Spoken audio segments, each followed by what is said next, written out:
dipersembahkan oleh Ya, pemirsa, masih dari gedung DPR, saya masih bersama dengan Pak Marzuki Ali dan juga Pak Irman Gusman serta Pak Gun Gun Herianto. Sebenarnya apa yang bisa menjamin atau bagaimana jaminan dari para penyelenggara negara ini yang mengikuti konvensi Capres begitu? Pak, bagaimana Pak jaminannya sih sebenarnya Pak, bahwa Anda atau Pak Irman juga tidak menggunakan fasilitas negara untuk kepentingan politik pribadi Anda seperti ikut konvensi Capres ini? Saya mau meluruskan dulu ya. Ya. Ada dua hal yang mau saya luruskan. Yaitu? Pertama, syahwat politik. Yang kedua, political publicity tadi. Bahwa kalau dibilang syahwat itu tidak baik. Nama syahwat itu ambisi yang berlebihan. Negatif itu begitu ya? Negatif sekali. Okay. Padahal kita ditawari. Kita ditawari sebagai kader, ya kita harus merespon dengan baik.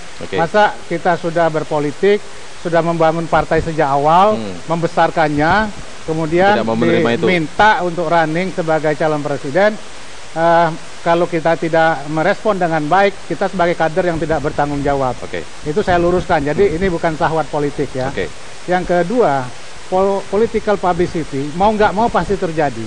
Bahwa jabatan kami sebagai pejabat publik ya, mau nggak mau akan membangun citra dalam terkait dengan posisi kami ikut di dalam konvensi.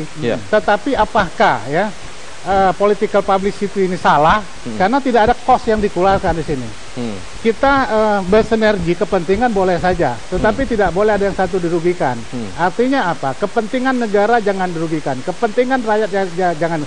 Tetapi manakala kepentingan itu kebetulan sama, menurut saya suatu hal yang tidak salah. Itulah yang maksud political publicity. Yang saya pertanyakan adalah bagaimana Anda tidak menggunakan fasilitas negara untuk kepentingan politik pribadi itu tadi, Pak. Misalnya mengikuti konvensi Capres. Artinya misalnya menggunakan fasilitas akses Anda untuk menuju ke daerah tertentu, pengawalan, kemudian dan lain-lain seperti itu kan. Kalau memang itu diatur oleh komite dan agenda komite, maka kita pergi secara pribadi. Bahwa ada pengawalan yang melekat itu tanggung jawab negara sebagai pejabat. Itu aturan komite begitu ya? Itu aturan bahwa agenda komite atau agenda kampanye yang kami buat, maka semua kos harus kami bayar. Itu secara pribadi. Kecuali aturan negara yang menyangkut yang melekat kepada kami. Itu adalah aturan yang harus kami terima. Dan itu konsekuensi yang tidak bisa kita hindari. Kalau Pak Irman seperti apa? Ya, saya ingin meluruskan dulu ya, bahwa kami ini kan sebagai ketua DPD, ketua lembaga negara. Jadi dalam konteks jabatan politik presiden itu bukan ambisi pribadi, ya, tapi ini adalah bentuk tanggung jawab, bentuk panggilan. Ya, di DPD itu bagi saya yang orang non partai suatu kehormatan bahkan, ya, oleh partai besar diberi kesempatan. Tetapi Pak Irman bagaimana menjamin kepada masyarakat di luar sana, sekarang ini dengan menjabat sebagai ketua DPD, ada fasilitas dari negara karena memang penyelenggara negara juga, bagaimana kemudian memisahkan itu, menjamin kepada masyarakat bahwa Pak Irman tidak menggunakan fasilitas negara itu sebagai ketua DPD. Makanya digunakan untuk begini ya, itu yang saya katakan, di Dewan itu kewenangan itu bukan pada ketua tapi ada pada anggota. Jadi hak anggota dan pimpinan itu hanya tipis saja, hanya protokoler saja. Tapi bahkan anggaran pun itu, penguasa anggaran itu kalau di eksekutif itu ada kementerian, di kami itu sekjen. Jadi sangat jauh daripada penyalahgunaan. Hanya barangkali soal protokol itu memang ada undang-undang protokol. Toh juga anggota DPD DPR yang mau kampanye juga ke daerah, mereka kan diberi ruang juga untuk uang reses, uang itu untuk membangun komunikasi. Sehingga atas itu waktu pemilihan dia terpilih. Nah, kembali ke sini. Saya luruskan dikit. Demokrat yang dimaksud Pak Irman, kami bukan sebagai pengelola anggaran. Pengelola anggaran itu sekjen. Jadi kalau di kementerian itu menteri. Menteri sebagai pengelola anggaran. Tapi kalau kami tidak mengelola anggaran. Kami tidak mempunyai kewenangan sedikit pun tentang keuangan negara. Tapi misalnya kayak akses mau ke daerah misalnya Pak Marzuki untuk kampanye misalnya. Oh, itu kami uang sendiri kalau begitu. Nah, itu apakah terjamin di situ bagaimana Pak Gun Gun? Saya melihat begini ya. Mungkin nggak seperti yang dijelaskan. Kalau itu agendanya komite, itu kita mudah mengidentifikasi. Karena itu jelas bahwa ini difasilitasi misalnya dalam konteks tahapan yang dimiliki oleh komite konvensi. Tetapi kalau di luar itu, pasti persinggungan-persinggungan dinamis itu terjadi. Terutama persinggungan dinamis antara si aktor, misalnya Pak Marzuki gitu ya dengan jabatannya, atau seorang menteri dengan jabatannya. Nah, ini yang kemudian harus kita hati-hati dan kritis. Publik juga harus mengkritisi, misalnya ketika Pak Marzuki dengan jabatannya sebagai ketua DPR pergi ke daerah, itu bagaimana mungkin nggak dia melakukan free ride publicity di situ, publisitas yang menunggangi pihak ketiga, artinya pihak ketiga itu dalam konteks ini jabatannya. Nah, saya berharap bahwa ini ada ketegasan sebagai pejabat publik, bukan hanya soal legal formalistik, tidak ada aturan yang dilanggar, tapi soal etis politik. Jadi masalahnya bukan soal aturan, ada aturan yang dilanggar atau tidak, tapi pada etis politik. Ya, kalau misalnya pegawai negeri jelas itu kan melanggar aturan. Ini dia makanya sedari awal memang harus mengundurkan diri. Tapi pejabat publik lain itu memang ada bukan hanya soal aturan menurut saya, tapi soal etika politik. Misalnya apakah pergi ke daerah, misalnya melakukan kunjungan-kunjungan atau tugas-tugas terkait dengan jabatannya, itu tidak berpotensi untuk kemudian menjadi free rider menjadi penunggang bebas dari jabatan itu untuk popularitas dan dalam tanda petik marketing karena politik. Saat itu juga sedang mengikuti konvensi begitu ya.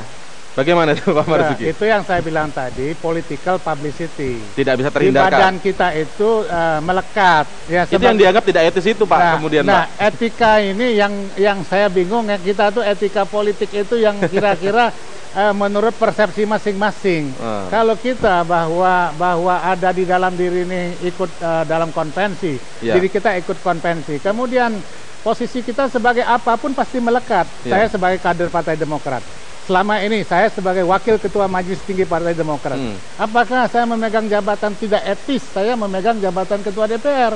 Otomatis kan sebagai wakil ketua Majelis Tinggi melekat di tubuh saya.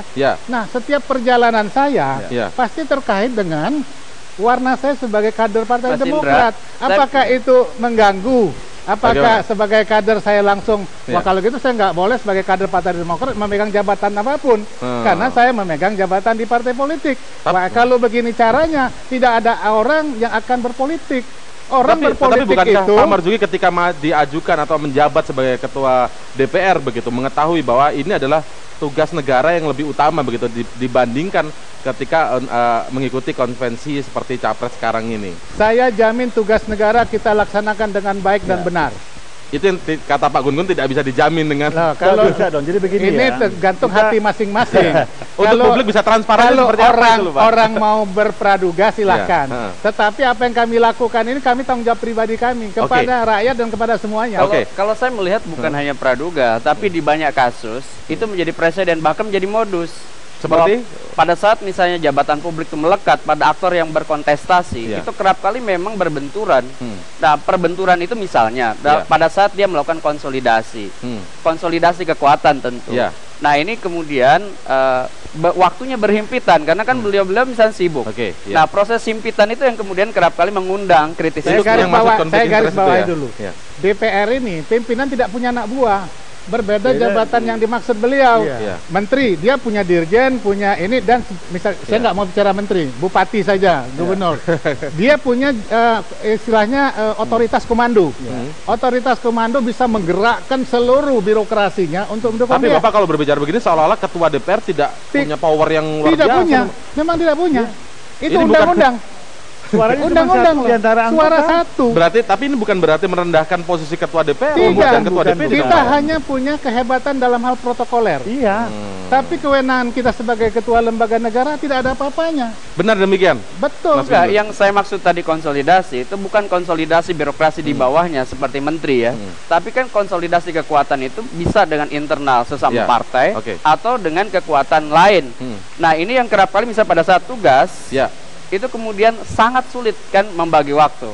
Nah, proses waktu itu kemudian kerap kali irisan kepentingan si pejabat publik dengan urusan partai itu kemudian menjadi tidak lagi bisa terpisahkan. Pak Irman, ada yang bilang seperti ini Pak Irman. Ada apa namanya kritikus atau dari luar mengkritisi bahwa sebenarnya bagaimana mereka yang maju jadi konvensi sekarang ini, penyelenggara negara yang maju dalam konvensi ini tidak mundur dari jabatannya, tetapi mundur dari keikutsertaannya dalam konvensi. Saya ingin tanya ke Pak Irman dulu. Ya, ini kan politik ya. Saya juga melihat banyak juga. Karena nanti di sini akan diukur lebih mana, di sisi mana kenegarawanan seseorang gitu. Loh, kenegarawanan itu diukur sejauh mana apa yang dia lakukan terhadap publik. Ya, ini kan seorang presiden maju lagi, ya dalam jabatan politiknya. Kan melekat jabatan itu, ya. Tapi yang tidak boleh kan menyalahgunakan. Sama juga anggota DPD, DPR dia kembali lagi untuk jabatan publik, nggak ada masalah. Ya kalau mungkin jabatan yang lain kan ada melekat undang-undangnya. Ya. Kalau di DPD, DPR ini jabatan politik. Di Amerika saja yang begitu liberal, seorang anggota Senat maju jadi presiden, kalah dia kembali jadi anggota Senat, nggak ada masalah. Tapi kan dilepaskan dulu, nonaktif dulu. Nggak ada itu, bahkan nggak ada. Oke, baik. Sebagai penutup saya ingin tanya Mas Gun Gun sebagai penutup. Mas Gun Gun, saya kan sekolah di Amerika juga lama. Baik, yang menjadi penutup sekarang adalah ini harusnya hanya kepada menteri dan juga yang lain begitu. Tapi misalnya kayak ketua DPR dan ketua DPD tidak harus mundur. Tanggapan Anda seperti apa? Kalau saya melihat ini kembali kepada beliau masing-masing yang berkontestasi dalam konvensi. Maksud saya ini kan soal pilihan-pilihan dan pilihan itu akan dinilai oleh publik. Misalnya bicara performa politik. Performa politik itu kan bicara performa ritual, organisasional, politis, dan kulturasi. Itu semua tentu sekarang kan berada di proses karena beliau-beliau berkontestasi di ruang publik kan untuk satu jabatan. Misalnya capres Partai Demokrat gitu ya. Dan itu tentu pada saat beliau-beliau beraktivitas misalnya akan dilihat oleh publik apakah betul seperti Pak Marzuki bilang akan dilihat publik nanti ya. Jadi Pak Marzuki, Pak Irman siap dinilai jika kemudian saat sibuk dengan konvensi ini nanti misalkan ternyata DPR kerjanya begini nih. Ini gara-gara Pak Marzuki ikut konvensi atau Pak Irman ikut konvensi begitu. Siap dinilai seperti itu. Ketua DPR sekali lagi tidak punya anak buah di DPR. Iya. Di DPR. Itu yang berbedanya dengan kementerian, kepala daerah, dia punya otoritas komando, bisa memerintahkan bawahannya untuk menggerakkan sesuatu. Jadi apapun nggak pengaruh menurut Anda? Tidak pengaruh, saya itu merintah siapa di DPR, nggak akan jalan, karena dia punya hak masing-masing. Jadi kalau itulah gitu, bedanya pimpinan lembaga politik dengan pimpinan lembaga yang non-politik. Ini yang harus dipahami oleh semuanya. Jangan disamaratakan pejabat negara itu, dipilahkan gitu loh. Ya. Kita lihat nanti bagaimana, apakah memang seperti yang dijelaskan oleh Pak Marzuki dan Pak Irman. Kita akan lihat kelanjutannya ke depan. Pak Marzuki, Pak Irman, dan Pak Gun Gun, terima kasih atas kehadiran dalam Prime Time News malam ini. Selamat malam Bapak-Bapak. Selamat malam.